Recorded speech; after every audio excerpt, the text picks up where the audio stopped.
రాజధాని మీద మీ ఒపీనియన్ ఏంటి అసలు? ఇప్పుడు ఒక రాజధాని అయితే ఇప్పుడు కడుతున్నారు చంద్రబాబు నాయుడు గారు. అదైతే పర్వాలేదు. మాకైతే నచ్చింది. ఎందుకంటే వర్క్ చేస్తున్నారు. జనాల కోసం కడుతున్నారు కాబట్టి దానికి మేము ఆమోదిస్తున్నాము. రీసెంట్లీ బిల్లు కూడా పాస్ అయ్యింది రాజధానికి. ఇక అది చట్టబద్ధమైన తీసుకొచ్చారు కాబట్టి మాకైతే సంతోషంగా ఉంది. ప్రజలకి ఒక రాజధాని దొరికింది. రేపటి రోజు ఎవరైనా చెప్పుకోవడానికి కూడా ఇంతకుముందు అయితే 5 ఏళ్లలో రాజధాని ఏది కాదు. ఏది కూడా లేదు. జగన్ గారి హయాంలో 3 రాజధానులు అన్నారు.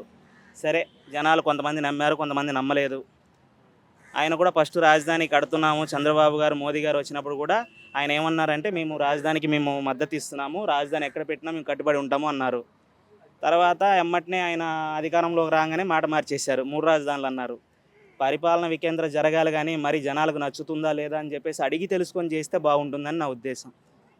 ఇప్పుడు రాగానే మన మాటలు మార్చి రేపు ఓట్లేసే జనాలు ఎలా వేస్తారు?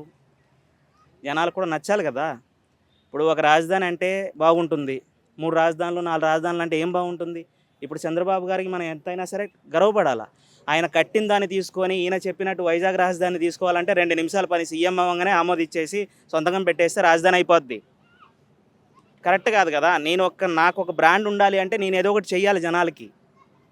ఇప్పుడు చంద్రబాబు గారి పేరు హైదరాబాద్లో ఎందుకు తీస్తారు అంటే ఐటీ కంపెనీ ఈరోజు డెవలప్ అయిందంటే చంద్రబాబు గారు దానికి కారణం. అలాగే ఆయన వెళ్ళిన తర్వాత వైఎస్ రాజశేఖర రెడ్డి గారు వచ్చారు కాబట్టి ఆయన కూడా ఆపలేదు. ఆయన కూడా మెట్రోని దానికి దీనికి శంకుస్థాపనలు కొన్ని చేశారు. ఇలాగ కొన్ని చేసినప్పుడు దానికి ఒక సీఎం ఒక పరితపించినప్పుడు ఇంకో సీఎం కూడా తర్వాత వచ్చిన పనులు చేశారు.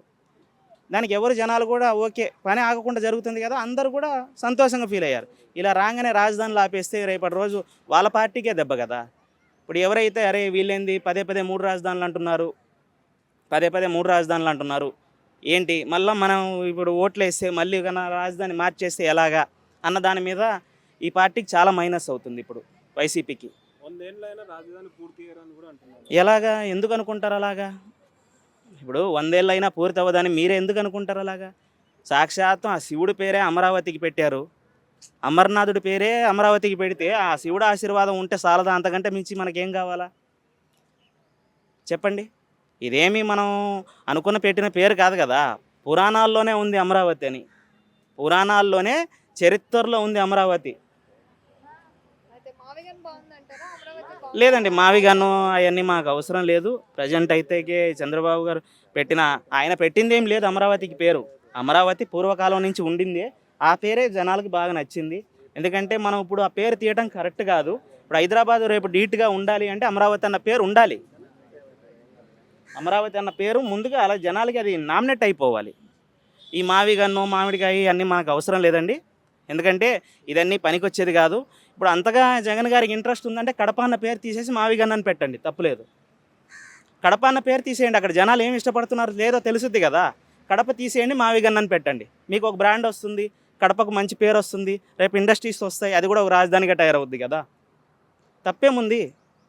ఇప్పుడు ఇష్టం లేని దగ్గర పెట్టే కంటే మీరు ఎలాగ పుట్టి పెరిగిన ఊరు, మీకు ఎలాగ మీ నాన్నగారి నడవాడిన ఊరు, దానికి పెట్టండి మావిగన్నని. నా ఉద్దేశం అదండి. ఎందుకంటే ఎవరిని జగన్ గారి ఆలోచన ఏంటో మనకు తెలియదు, అందుకోసం మావిగన్న అన్న పేరు కడపకు పెడితే బాగుంటుందని నా ఉద్దేశం. రాజధాని అనేది కేవలం సింపతి కోసమే వాడుకుంటున్నారని చెప్తున్నారు. అండ్ జగన్ గారు పాదయాత్ర కూడా స్టార్ట్ చేస్తున్నారు. ప్రజల కోసం కడుతుంటే సింపతి కోసం కట్టేది ఏంటండి? ప్రజలకి రాజధానిని కడుతుంటే సింపతి కోసం కట్టేదేంటి? అది తలాతోగా లేని వాళ్ళు మాట్లాడే మాటలు. అది ఇప్పుడు కడుతున్నప్పుడు, ఒక ఇల్లు కడుతున్నప్పుడు సడన్గా వచ్చేసి అది ఇల్లు అయిపోద్దా? 1 రోజు 2 రోజులు అయ్యే పనే? మరి 3 ఏళ్లలో 4 ఏళ్లలో మరి కట్టంది ఏమైపోయింది? కరోనాకి 2 ఏళ్ళు పోయింది. ఓకే, కరోనా టైంలో జనాలను ఆదుకున్నారని చెప్పారు, ఒప్పుకుంటాం మేము. మరి 3 ఏళ్ళు ఏం చేశారు? తప్పు కదా, మనం అలా మాట్లాడకూడదు కదా. ఇప్పుడు ఏదైనా సరే జగన్ గారిని మేము కూడా అభిమానించిన వాళ్ళమే. సరే, ఆయన ఇప్పుడు మా హీరో పవన్ కళ్యాణ్ గారు అయినా మేము జగన్ గారిని అభిమానించింది 2014కి 19కి కూడా మేము సపోర్ట్ చేసాం వైసీపీకి. ఎందుకు అబద్ధం చెప్పాలి? ఎవరు సపోర్ట్ చేయరండి. ఇప్పుడు రాజధాని తీసేస్తాను నేను అని చెప్పండి. ఒక్క ఓటు పడితే నన్ను అడగండి, నేను చెప్తున్నాను కదా, రాజధాని మేము తీసేస్తాము, మాకు ఇష్టం లేదు, మావిగన్న అన్న పేరు మేము పెడతామనమండి, తర్వాత చూద్దాం. మరి ఒక్క ఓటు పడుతుందేమో చూద్దాం. మరి మీరు ఎంత డేర్నెస్గా ఉందో తర్వాత తెలుసుద్ది కదా. ఇప్పుడు మనం చెప్పినంత ఈజీ కాదు ఇది. ఇప్పుడు చంద్రబాబు గారు పెట్టింది ఏమి ఆయన సొంతంగా డిసైడ్ చేసుకున్న పేరు కాదు ఇది. అమరావతి అన్నది పురాణాల్లో ఉంది, చరిత్రలో ఉంది. మన పురుషోత్తముడు అక్కడి నుంచే అలెగ్జాండర్ని ఓడించిన స్థానం అది ఆ రోజుల్లోనే. అలాంటి పుణ్యభూమి అది. మరి అలాంటిది అక్కడ ఉన్న పేరే కదా, ఆయన ఏమి కొత్తగా తీసుకొచ్చి అమరావతి అనే పేరు పెట్టలేదు కదా. మనము ఇప్పుడు దాని గురించి కాదు, ప్రజలకి రాజధాని నిర్మాణం అవుతుంది, వాళ్ళు 5 ఏళ్లలో ఏం చేస్తారో చేయనివ్వండి. తర్వాత మీరు వచ్చిన తర్వాత ప్రజలకి మీరేం చేస్తారో చెయ్యండి.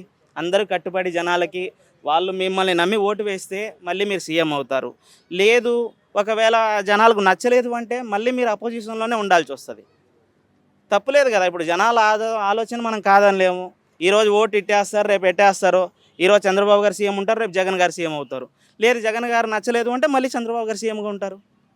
మనం జనాల దానికే కట్టుబడి ఉండాలా. మనమే రిగ్గింగ్ చేసుకొని ఓట్లు వేసుకునేది కాదు కదా. ఈరోజు జగన్ గారు మాట్లాడినా, పవన్ కళ్యాణ్ గారు మాట్లాడినా, చంద్రబాబు గారు మాట్లాడినా జనాలు ఓట్లు వేస్తేనే, అది లేకపోతే ఏది లేదు. నా ఉద్దేశ ప్రకారంగా అయితే రాజధాని మార్చడం అన్న ఆలోచన కరెక్ట్ కాదు, కరెక్ట్ అయితే కాదు. ఈ మావి గారి పేరు అవన్నీ సూట్ అవ్వదు. జగన్ గారికి నా విన్నపం, దయచేసి రాజధాని అనేది ప్రజల కళ. మనం ఎంతైనా సరే ప్రజల కోసం కట్టుబడి ఉండాలి. రేపు మీరు కూడా సీఎం అవ్వాలని చెప్పి జనాలు కోరుకుంటున్నప్పుడు మనము దాన్ని అలాంటి దృష్టి తీసుకొని రాకూడదు. మీరు గెలిచిన తర్వాత ఏం చెప్పాలనుకుంటున్నారో చెప్పండి. ఎందుకంటే మీరు జనాలు మీకు అవకాశం ఇవ్వకేం లేరు. జనాలు మీరు అనుకున్న దానికంటే కూడా ఎక్కువ అవకాశం ఇచ్చారు. 151 సీట్లతో మిమ్మల్ని ముఖ్యమంత్రిని చేశారు. అలాంటి ప్రజలకి మళ్ళీ మీరు ఏం చెప్పాలనుకుంటున్నారో మీ ఆలోచన మంచిదైతే జనాలు రేపు ఓట్లు వేస్తారు. ఒకవేళ నేను 3 రాజధానులు కడతాను అంటే మాత్రం మీ పార్టీకి చాలా దెబ్బతింటారు. ఎందుకంటే 3 రాజధానులు అన్నది మేమెవరు యాక్సెప్ట్ చెయ్యం. మాకు అవసరం లేదు, ఉన్నది ఒక రాజధాని చాలు. ఆంధ్రప్రదేశ్లో ఇప్పుడు ఆ రోజు మీరు చంద్రబాబు గారు మొట్టమొదటి రాజధాని పెట్టినప్పుడు తిరుపతి రాజధాని అంటే ఏమన్నా మాట్లాడతారా? తిరుపతి రాజధాని అని ఉంటే ఈరోజు ఏమన్నా మాట్లాడేవాళ్ళ? మరి మేము తిరుపతి తీసేస్తామంటే అక్కడ జనాలు ఒప్పుకుంటారా?